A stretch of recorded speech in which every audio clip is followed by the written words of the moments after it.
side raises, lateral raises. Last week we did these on the cable machine. Today we're gonna go with dumbbells. So same exercise, but I'm gonna use the cable machine today for the front raises. So I'm mixing things up for you to show you more options. I want to maximize the value in all these programs. So this is the way I'm gonna change things.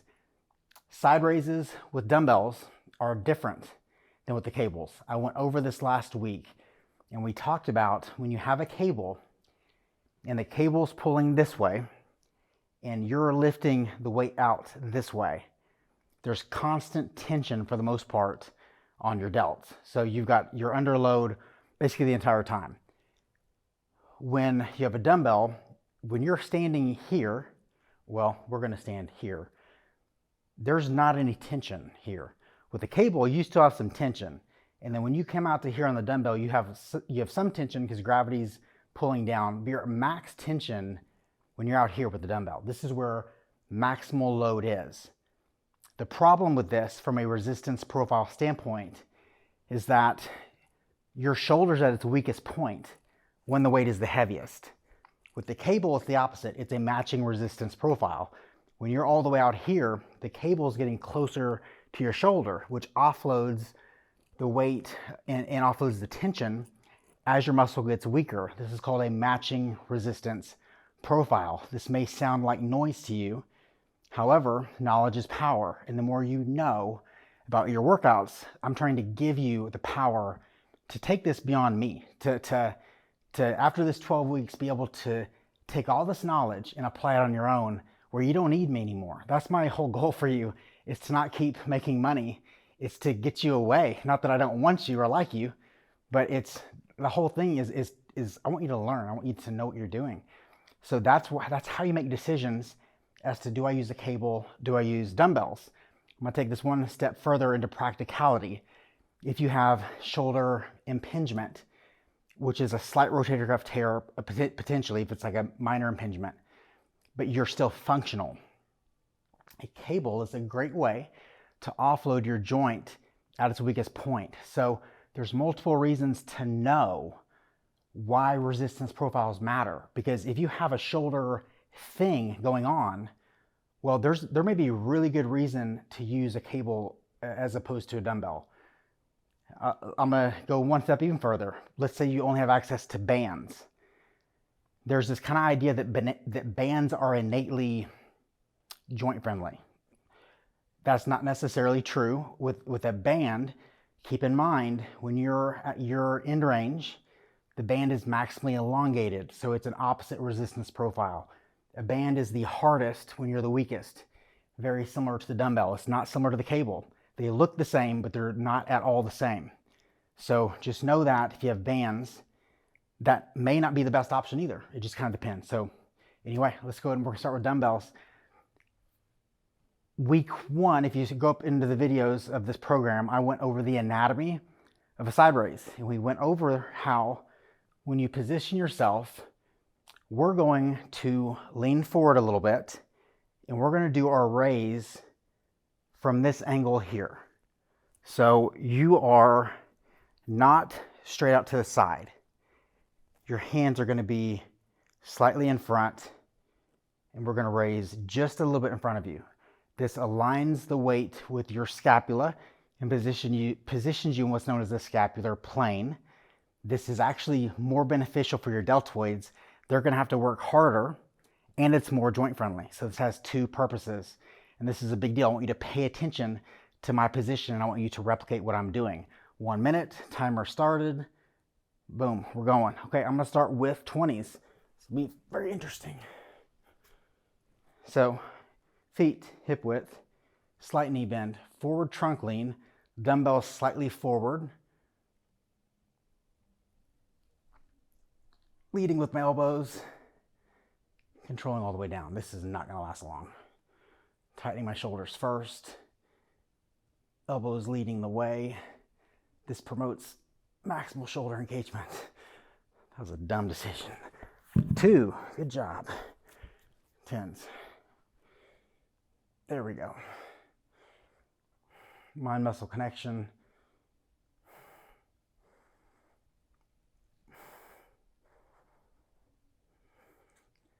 controlling every inch. Slight lean forward. I'm in control of the weights, they're not in control of me. I'm going to show you something here in a second, but I'm going to wait.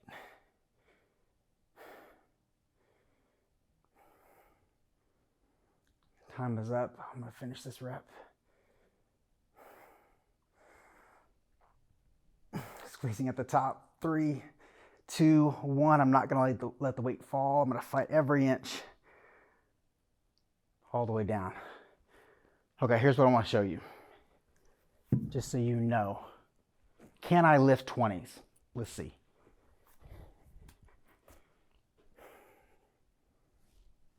Yes. I can lift 20s. Can I go heavier than 20s? Yes. That's a shitty rep. It's a shitty rep. So, just because you can, I'm intelligent enough and have done this long enough to know that just because I can do that doesn't mean I get the most from that. Because when I lift these 10s, I can legitimately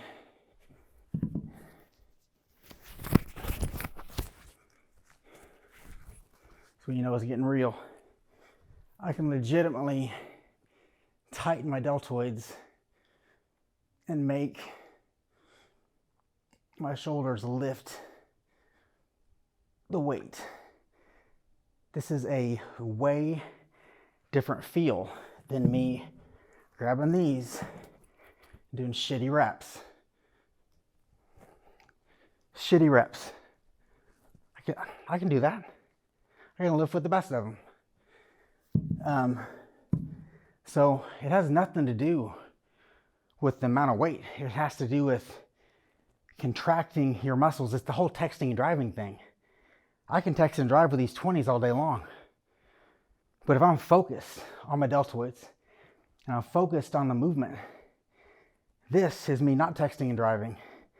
This is me making my drivers, my deltoids, lift the weight. This is shitty.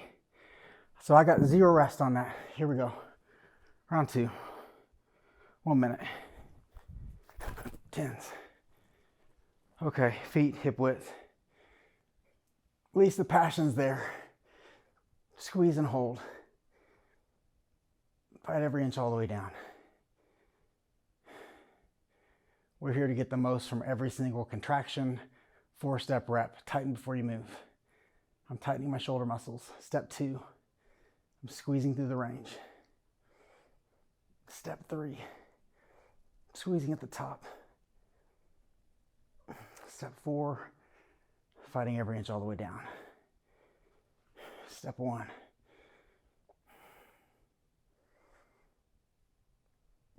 Leading with the elbows. It's an insane freaking burn right now.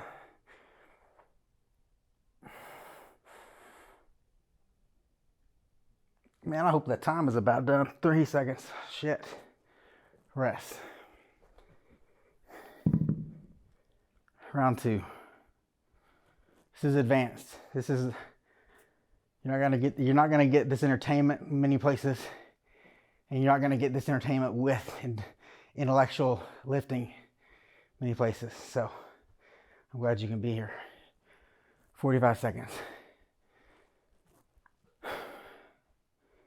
There's a lot to this thing. This takes a lot of experience. This takes discipline. It's not easy. Not many people get, first of all, if you're able to lift consistently, congratulations, in all sincerity. Like, I don't care what the hell you're doing.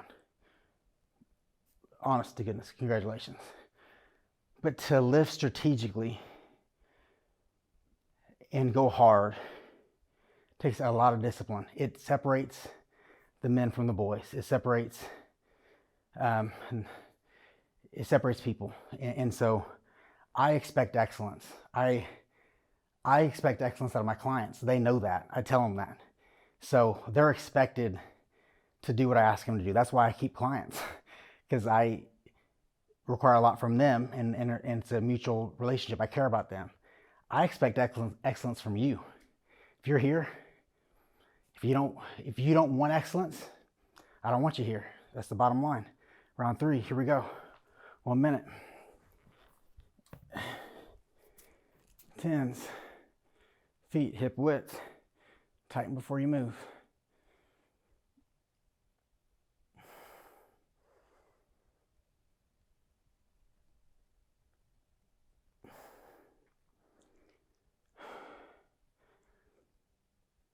Are your movers moving the weight, or are you just moving?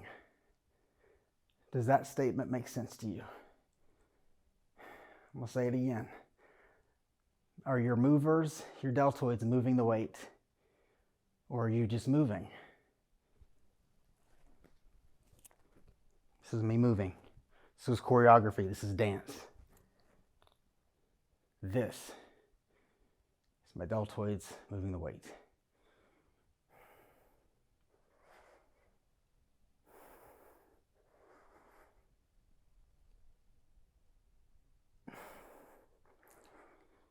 This sucks ass, but I want you to embrace it.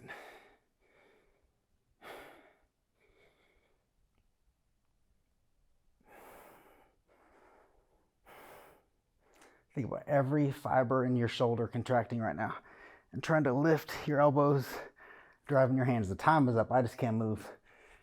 I'm going to keep fighting it. Rest. 3 sets, side raises. I want to emphasize one more time. This is week 2, so this is important. Why are we doing this? Because the science tells us that between a 40-second and a 90-second window, combined with pushing yourself to maximal effort, so that 40 to 90 seconds time under tension with maximal effort is the optimal combination of time effort combo to maximize what's called muscle hypertrophy, or increase in tissue size. Along with that comes strength and other things. However, this is a muscle growth course specifically, which comes with a lot of other benefits, obviously, but it is within the muscle cell, within that time under tension window, creates the most cellular byproducts that induce repair, to repair the muscle damage. And when muscles get damaged, when they break down, it's the rebuilding of that damage and reparation process, that repair process, that increases size and enhances change, growth. We're stimulating change. We are finding the optimal way to stimulate change. And it's not as easy as going into the gym and just mindlessly moving the weight. You can do that. But once again, this is a blueprint. This is you signing up because you say, hey, this is where I want to go. And me saying, hey, I know where you want to go and I know how to get you there. So let's go. Let's go to our next exercise.